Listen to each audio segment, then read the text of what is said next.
Corona के खिलाफ आज प्रधानमंत्री नरेंद्र मोदी ने दिया एक नया मंत्र, नया सिद्धांत, जहां बीमारी वहीं उपचार। नमस्कार, मैं हूं मनीष अवस्थी, हाजिर हूं आपका अपना पसंदीदा कार्यक्रम देश का सवाल लेकर। देश में कोरोना का कहर जारी है, मगर नए कोरोना संक्रमितों की संख्या कुछ कम हुई है, लेकिन अब कोरोना बच्चों पर अटैक कर रहा है। देश में कोरोना संक्रमित बच्चों की संख्या लगातार बढ़ती जा रही है। दिल्ली, कर्नाटक, महाराष्ट्र जैसे राज्यों में कोरोना संक्रमित बच्चों के आंकड़े काफी बढ़ोतरी देखने को मिल रही है। एक आंकड़े के मुताबिक इस बार बच्चों में 143% ज्यादा कोरोना संक्रमण हुआ। वहीं किशोरों में यह संक्रमण 160% तक बढ़ा है। आज पीएम मोदी ने भी कोरोना को लेकर काशी के लोगों से बात की। इस बातचीत के दौरान पीएम मोदी ने बच्चों में बढ़ रहे संक्रमण को लेकर चिंता में दिखे। पीएम मोदी ने कहा कि बच्चों को कोरोना संक्रमण से बचाने की बहुत ज्यादा जरूरत है।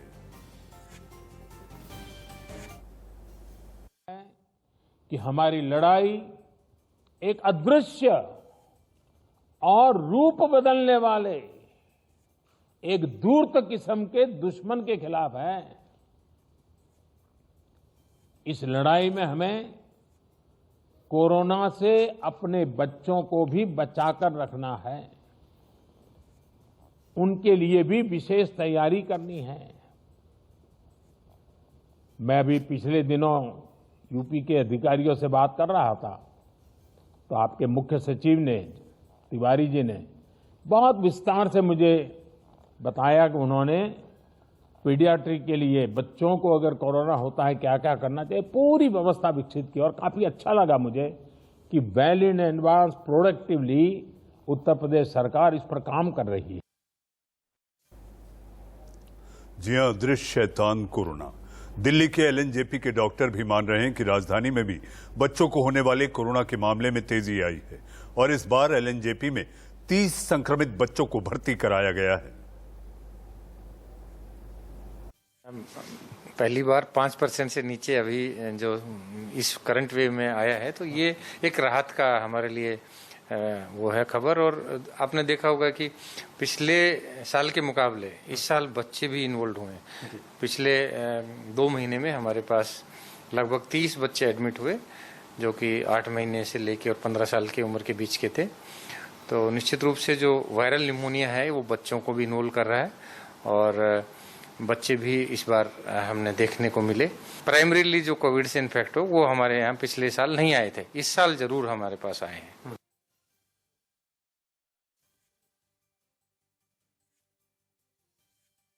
प्रधानमंत्री खास तौर पर कहा कि तीसरी लहर में हमें बच्चों को बचाना है। अदृश्य धूर्त बहरूपिया कोरोना, ये बीमारी जिस तरह से इस बार बच्चों को अपने चपेट में ले सकती है, तीसरी लहर को लेकर प्रधानमंत्री आज काफी चिंतित दिखाई दिए।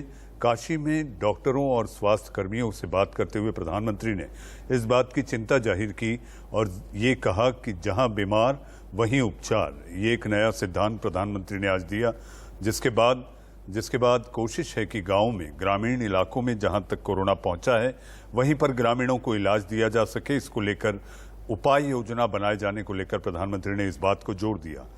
जी हां, तीसरी लहर का अंदेशा और उससे पहले सेरो की रिपोर्ट भी काफी चौंकाने वाली है। सेरो की रिपोर्ट ये कहती है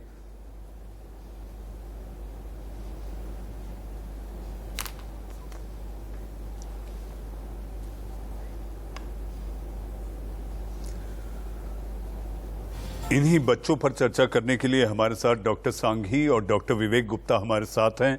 आप दोनों का बहुत बहुत स्वागत है, डॉक्टर गुप्ता, डॉक्टर सांघी। जी हाँ, प्रधानमंत्री ने आज चिंता जाहिर की। डॉक्टर गुप्ता, प्रधानमंत्री ने कहा है जहां बीमार वहीं उपचार। ग्रामीण इलाकों में फैलते कोरोना के संक्रमण को रोकने के लिए जरूरी है कि ऐसी उपाय योजना बनाई जाए जहां पर उनके दरवाजे पर उनको कोविड-19 का इलाज मिले। डॉक्टर गुप्ता, या मेरी आवाज आ रही है आपको? जी बिल्कुल आ रही है डॉक्टर गुप्ता।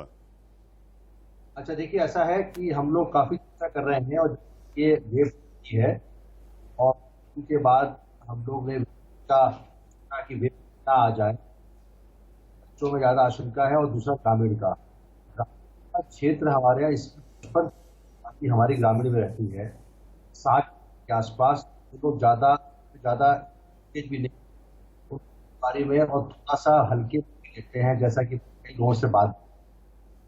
ग्रामीण में जैसे कि आपको अनक्लेम्ड कुछ शब्द मिले हैं कई जगह गंगा में, और दूसरी तरफ बड़ा दुर्घटना है। इसका इलाज ये है कि वो बातें इस माध्यम से ये है कि जो पुरानी दवाएं हैं जिसमें विटामिन सी, डॉक्सीसाइक्लिन, एंटीबायोटिक या एजिथ्रोमाइसिन या इसी तरह की वो देते रहे, लेकिन साथ आइवरमेक्टिन प्रणाली चाहिए जो कि गाँव के सारे अस्पतालों को करा देता है। साथ गाँव की जनता काफी होती है, वो मैं कहूँगा फिर भी वो हल्के में लेते हैं। उनसे ये कि लाउड स्पीकर से बार बार उसको बताएं और समझाएं लोगों की खाम उसको और ग्रामीण चिकित्सा शीघ्र जाए। आरटीपीसीआर और रैपिड एंटीजन टेस्ट की सुविधा है तो सुविधा नहीं है जितनी कि हम सोचते हो पाएगी। तो मैं चाहूँगा इस तरह बहुत इंपॉर्टेंट बात बताना चाहूंगा, आपके यहाँ पीजी टैबलेट अभी जो नई दवा आई है डी ग्लूकोज, उसको अभी तक अस्पतालों में नहीं पहुंच पाया है। ये ओरल टैबलेट, ओरल मेडिसिन है, इस 100 पानी से सुबह शाम जाएगी। कल मैं डीएमयू के साइंटिस्ट से बात कर रहा था, उन्होंने हमने अप्रूवल के उसी को दी है जो कि आप पैच कर दीजिए, मुझे पैच करिए।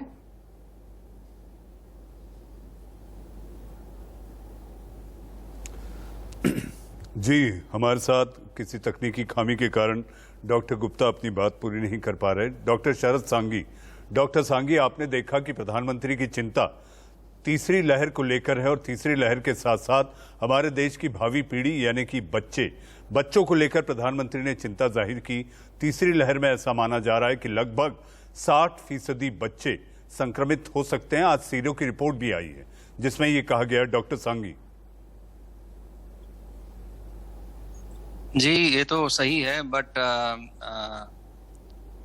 जैसे हमने फर्स्ट वेव के बाद सेकेंड वेव में ध्यान नहीं रखा, तो बहुत अच्छा ये स्टेप है कि हम तीसरे वेव में पहले से चौकन्ने रहें। और डेफिनेटली क्योंकि कोई भी जैसे बीमारी इंडिया में आती तो पहले बड़े सिटीज में आती है, फिर धीरे धीरे वो छोटे सिटीज में जाती है, फिर वो गांव में भी पेनिट्रेट करती है।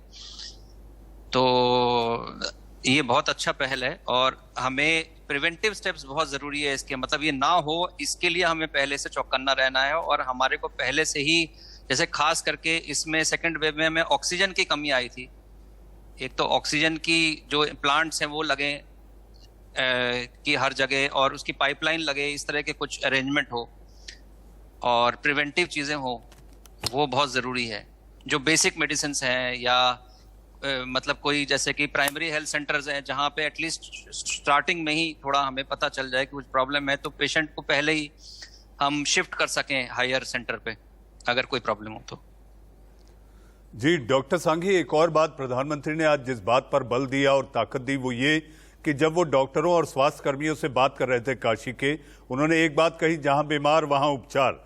कोरोना शहरों से निकलकर ग्रामीण इलाकों में पहुंचा है।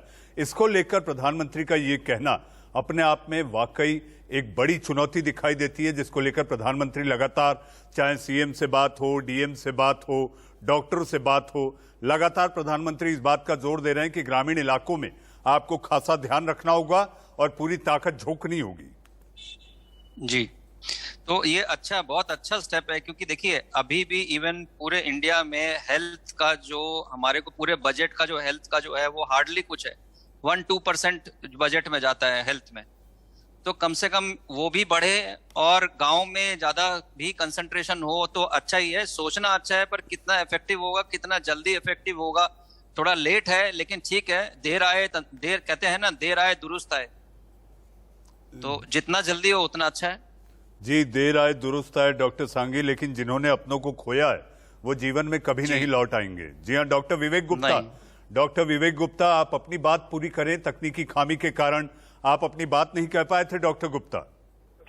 मेरी आवाज आ रही होगी आपको? जी, बहुत बेहतर तरीके से आ रही है डॉक्टर गुप्ता। मैं अपोलो हॉस्पिटल में काम कर रहा हूं, जहां पे भी हमारे यहाँ मरीजों को, देखिए 2 तरह के पेशेंट्स हैं जिनकी डेथ हुई है, मृत्यु हुई है। मैं आपको दिल की बात बताना चाहता हूं। तो कुछ तो ऐसे पेशेंट्स हैं जिनको ऑक्सीजन नहीं मिली और बेड्स नहीं मिले, वो 15 दिन पहले की बात है और हम लोग कई पेशेंट तो एम्बुलेंस में ही बेड ढूंढते ढूंढते ऑक्सीजन डिसैचुरेट हो गया, डेथ हो गई। दूसरे तरह के पेशेंट्स हैं जिनको सब कुछ मिल गया, यानी कि हमारे हॉस्पिटल जैसे में या ऑल इंडिया इंस्टीट्यूट में पूरा इलाज चला, उसके बावजूद भी डेथ हो गई। उसका रीजन हमको ढूंढना पड़ेगा। उसका रीजन जो मैं सोचता हूं वो ये है कि कहीं ना कहीं हमारा ट्रीटमेंट लेट हुआ। मैं शुरू से आपके चैनल पे भी और दूसरे चैनल पे बोल रहा हूं कि अभी भी समय है, ये कोरोना भी गया नहीं। अभी 2 लाख अगर हम कह रहे हैं पर डे हो रहे हैं तो 4 लाख के आसपास भी हो रहे होंगे, और जो गांव में पेनिट्रेट कर गया है। सबसे इंपॉर्टेंट सक्सेस का जो मुहिम है वो अर्ली ट्रीटमेंट, यानी कि जब पहले दिन बुखार आ जाए तभी दवा दे देनी है हमको पेशेंट को, चाहे अपोलो में हो, चाहे गांव में हो, चाहे ऑल इंडिया इंस्टीट्यूट में हो, चाहे किसी और अस्पताल में हो। पहली बात। दूसरी बात, तो नई एक आपकी संजीवनी बूटी आई है जिसके बारे में हम लोग काफी उत्साहित हैं, वो है 2DG, 2-डीऑक्सी डी ग्लूकोज। इसके बारे में काफी चर्चा टेलीविजन पे हो चुकी है, लेकिन जब तक इसका इलाज, मैं कल डीआरडीओ के साइंटिस्ट से बात कर रहा था, उन्होंने कहा कि जो हमने ट्रायल किए हैं वो मॉडरेट टू सीवियर पेशेंट्स में किए हैं। उनमें 2 बातें हैं। वो कहते हैं it is anti inflammatory, but जो वायरस की रेप्लिकेशन को रोकता है वो ज्यादा इंपॉर्टेंट इसका जो यूटिलिटी है।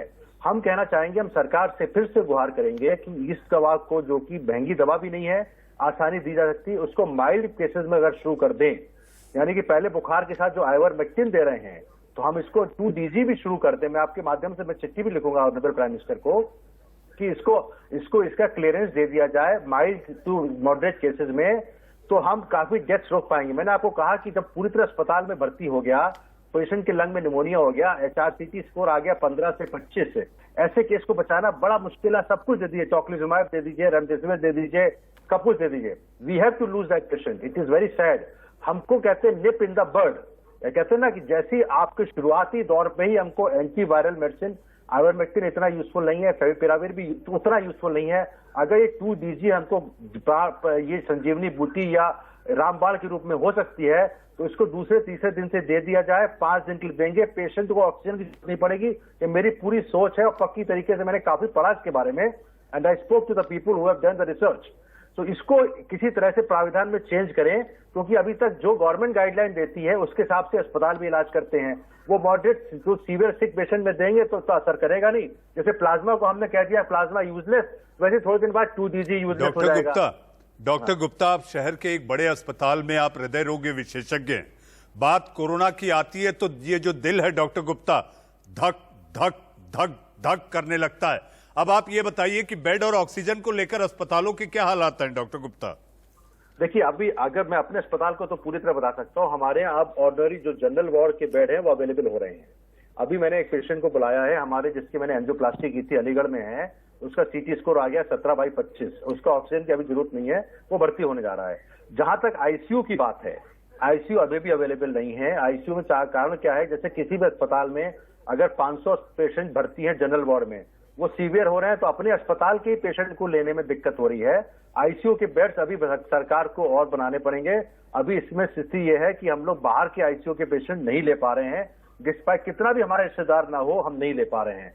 तो ICU बेड जिसमें कि खासकर, और दूसरे जो पेशेंट दिक्कत कर रहे हैं पोस्ट कोविड हुआ और नेगेटिव हो गया, 26 दिन हो चुके हैं, RT-PCR नेगेटिव हो गया, उसकी लंग में फाइब्रोसिस हो चुकी है, उसको अब ICU की जरूरत है, तो उसको नॉन कोविड ICU भेज सकते हैं, वो भी हमारा फुल है। मेरे ख्याल से यही स्थिति ऑल इंडिया इंस्टीट्यूट में भी होगी या संजय गांधी PGI में होगी।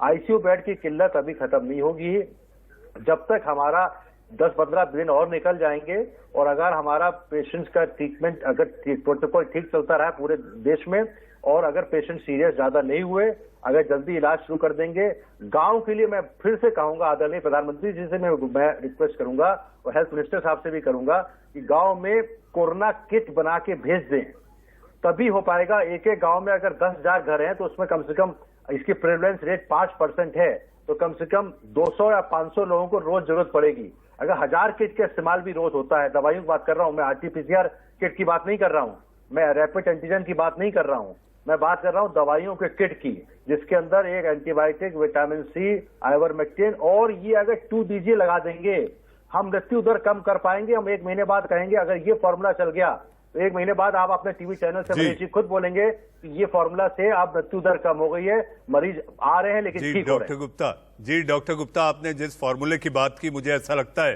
कि अगर हालात सुधर गए तो हम ये कहेंगे 2DG तेरा जादू चल गया। डॉक्टर शरद सांगी, ब्लैक फंगस ये समझिए कि देश के लगभग 1 दर्जन राज्यों में पहुंच चुका है। ऐसे में इसकी जो दवा है M4B, वो इंजेक्शन बाजार में नहीं है। इससे डील करने में तकलीफ हो रही है डॉक्टर सांगी? बहुत हो रही है। मेरे पास रोज आए दिन मैसेजेस आ रहे हैं लोगों को कि प्रॉब्लम क्या हो रही है कि गवर्नमेंट ने एक वो निकाल दिया। देखिए, अवेलेबिलिटी तो है नहीं, लेकिन गवर्नमेंट ने एक वो रूलिंग निकाल दी कि भाई सिर्फ 8, आज दिल्ली में सिर्फ 8 हॉस्पिटल में ही उन्होंने अवेलेबल है। तो जो छोटे नर्सिंग होम में डॉक्टर हैं वो ट्रीट तो कर पा रहे हैं उसको, मतलब वो उसकी पूरी काबिलियत है उनको ट्रीटमेंट करने की, वो सर्जरी भी करना जानते हैं, लेकिन अगर ड्रग्स ही नहीं अवेलेबल होगा तो कैसे करेंगे? ये बड़ी दिक्कत वाली बात हो गई है। जी, बड़ी दिक्कत वाली बात है। एम्फोटेरेसिन, हाँ, अवेलेबल ही नहीं है एम्फोटेरेसिन भी। उन्होंने सिर्फ सेलेक्टेड हॉस्पिटल्स को अवेलेबल करा दिया है। डॉक्टर सांगी, आपको लगता है कि ये चुने हुए अस्पतालों में ये दवा मुहैया कराना, ये अपने आप में रेमडेसिविर जैसी स्थिति हो रही है और इसका कंट्रोल किसी को लेना होगा? जी, डॉक्टर सांगी, अभी सरकारी करेंगे ये, क्या कौन करेगा? अगर उन्होंने रूलिंग बना दी तो ये कोई बाकी लोग इस तरह से तो नहीं कर सकते कि कहीं से अरेंज करके दूसरों को दे दें। जी डॉक्टर सांगी, डॉक्टर विवेक गुप्ता, आप लोग देश के सवाल के कार्यक्रम में बने रहें। मेरे लिए वक्त है एक ब्रेक का। जी हां, दर्द कोरोना ने दिया है, दवा कौन देगा? छोटे से ब्रेक के बाद। ब्रेक के बाद देश का सवाल में फिर एक बार आपका स्वागत है और हमारे साथ 2 खास मेहमान, हमारे साथ डॉक्टर विवेक गुप्ता जो कि हृदय रोग विशेषज्ञ हैं, और उसके साथ साथ हमारे साथ डॉक्टर शरद सांगी, आप ENT सर्जन हैं। आप दोनों का ब्रेक के बाद फिर स्वागत है। डॉक्टर विवेक गुप्ता, ब्लैक फंगस को लेकर अलग अलग राज्य इसे महामारी घोषित कर रहे हैं। डॉक्टर गुप्ता, पहले राजस्थान, आज उत्तर प्रदेश ने भी इसे महामारी घोषित कर दी। डॉक्टर गुप्ता, देखिए, ऐसा है कि ब्लैक फंगस एक बड़ा डेंजरस कॉम्प्लिकेशन है। हम लोग बात कर रहे हैं काफी दिनों से, और ये म्यूकोरमाइकोसिस आप लोग सारा टीवी पे समझा चुके हैं। ये ऐसा फंगस है जो हर जगह शरीर आसपास पाया जाता है, मॉइस्चर में ज्यादा पाया जाता है, और जिन पेशेंट्स को इम्यूनिटी डाउन हो जाती है उनको खास करके हो रहा है। ये कोरोना के पेशेंट्स में जो काफी लंबे तक आईसीयू में हैं उनको हो रहा है। तो कोरोना से रिकवर कर गए, लेकिन ब्लैक फंगस से उनकी मृत्यु हो गई। अब ये सिचुएशन है, बड़ा दिक्कत है, डबल एजेड हो गया, दोहरी मार पड़ रही है ऐसे पेशेंट्स के लिए। इसका इलाज हम लोग शुरू में तो कर नहीं सकते। प्रिवेंशन, देखिए, बेटर देन ट्रीटमेंट। अब प्रिवेंशन क्या है? स्टेरॉइड्स जो कि लाइफ सेविंग मेडिसिन है वो तो देना ही है। उसका एक्सेसिव यूज, मेरे ख्याल से अस्पताल में तो कोई एक्सेसिव यूज होता नहीं है। और जो ओरल स्टेरॉइड दी जाती है, जब तक कि उसकी डायबिटीज ना हो तब तक उनको म्यूकोरमाइकोसिस नहीं होगी। अगर डायबिटीज के साथ आपने ओरल स्टेरॉइड दी है तो उसमें अगर ब्लड शुगर आपने 300 या 200 के नीचे रख लिया है तो भी नहीं होगा mucormycosis.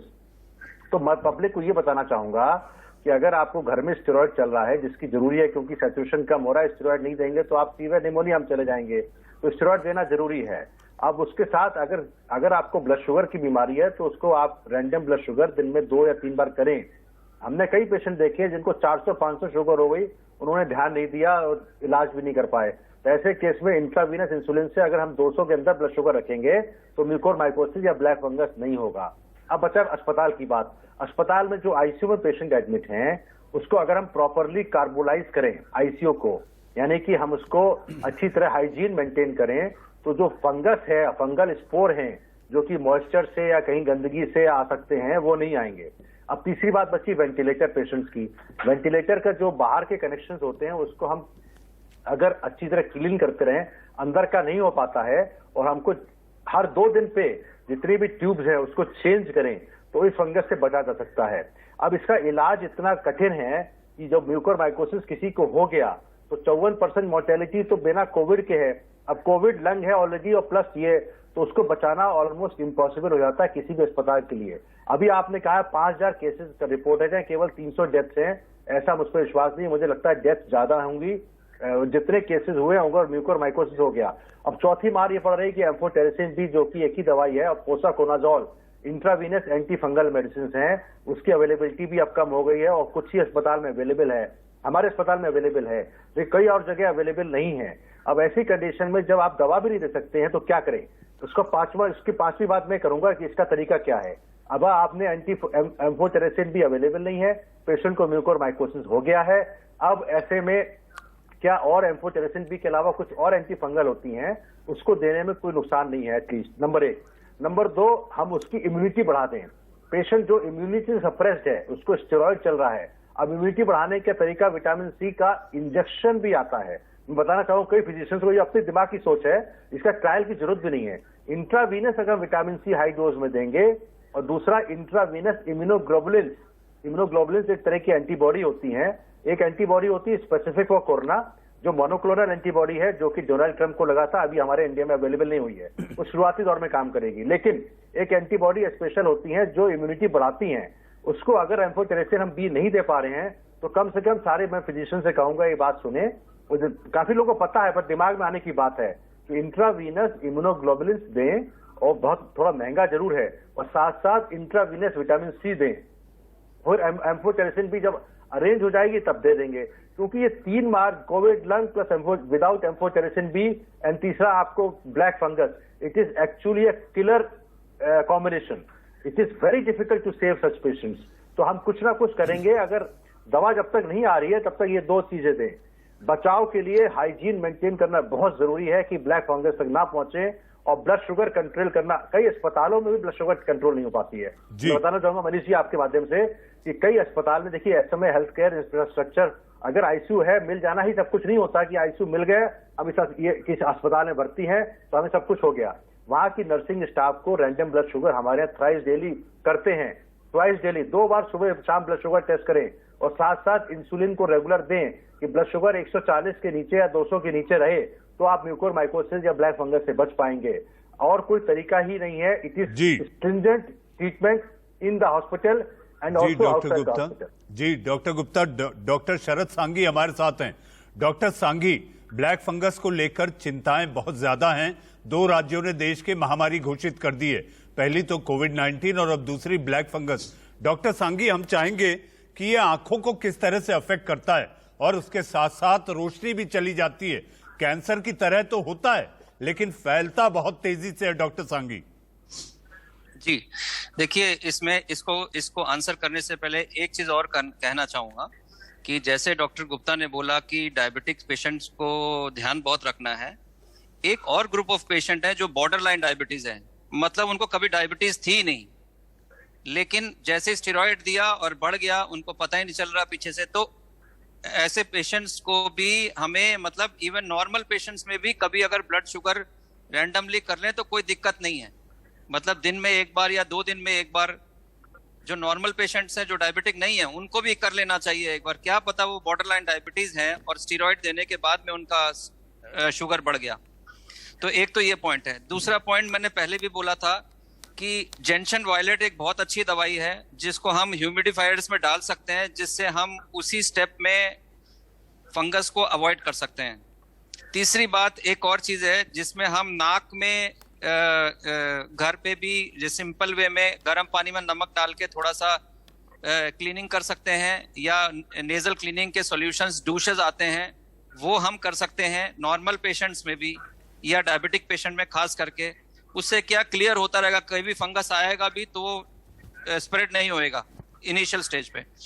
Now coming to your question कि आंख में कैसे करता है, ऐसा है, ये जो फंगस है ये लोकली इन्वेड करता है और ये ब्लड वेसल्स को, जो खून की नसें होती है उनमें भी इन्वेड करता है।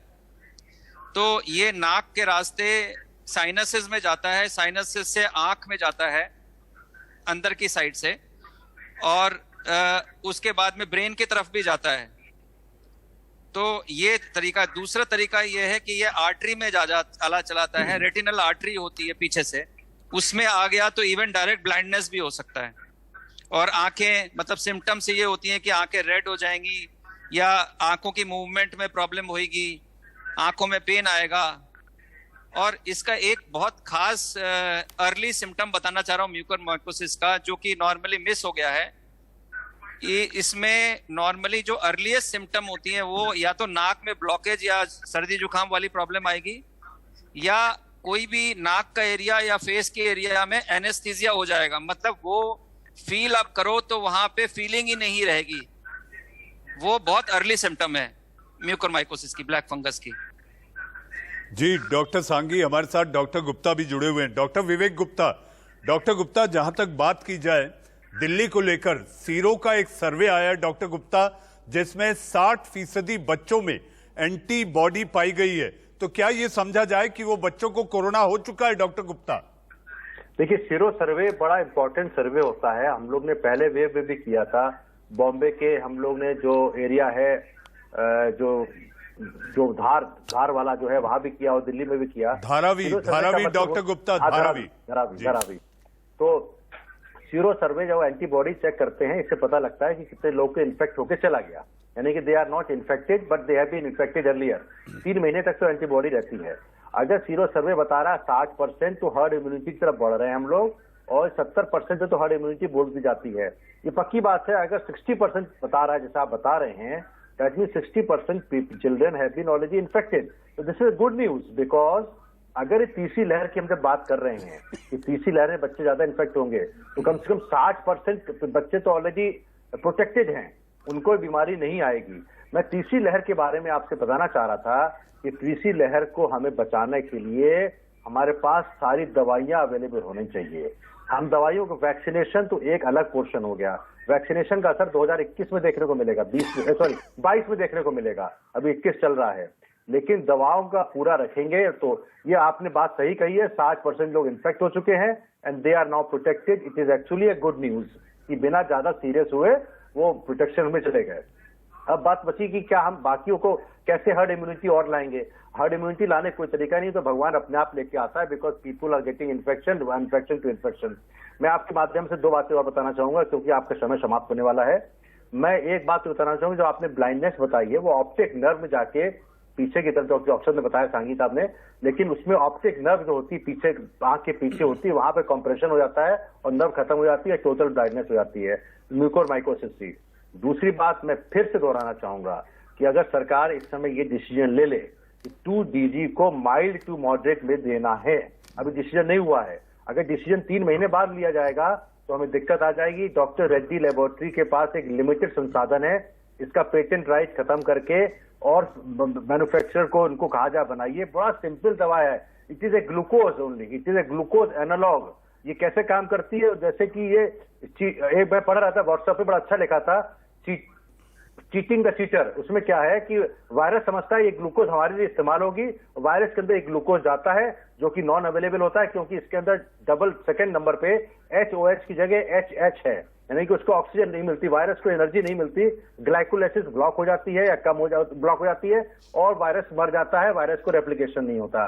This is going to be very very useful. DRDO ने 2 बातें लेके इसको लॉन्च किया। एक तो एंटी इंफ्लेमेटरी इफेक्ट, वो कहते हैं जो मॉडरेटली सिक पेशेंट है, जो इनको ऑक्सीजन कम हो गई है, जिनको निमोनिया हो गया है, उनको इन्फ्लेमेशन कम करेगी, मैं उस पर ज्यादा तब्दीली नहीं देता। तो दूसरा इफेक्ट है जो रेप्लिकेशन ऑफ वायरस, वो उसको तवज्जो देना पड़ेगा। उसको देखते हुए थोड़ा सा गाइडलाइन चेंज करें, हमको अपने भारत की जनता को बचाना है, तो ये गाइडलाइन चेंज करने के लिए मैं गुहार करूंगा, और जिससे पेशेंट को बचने में और सीरियस होने में काफी फर्क पड़ेगा। जी डॉक्टर गुप्ता, डॉक्टर विवेक गुप्ता, डॉक्टर शरद सांगी, देश के सवाल के कार्यक्रम में आप लोग आए, आपने अपनी अपनी राय दी और इसके साथ साथ लोगों को सचेत किया, लोगों को जानकारियां दी। आपका कोटि कोटि धन्यवाद।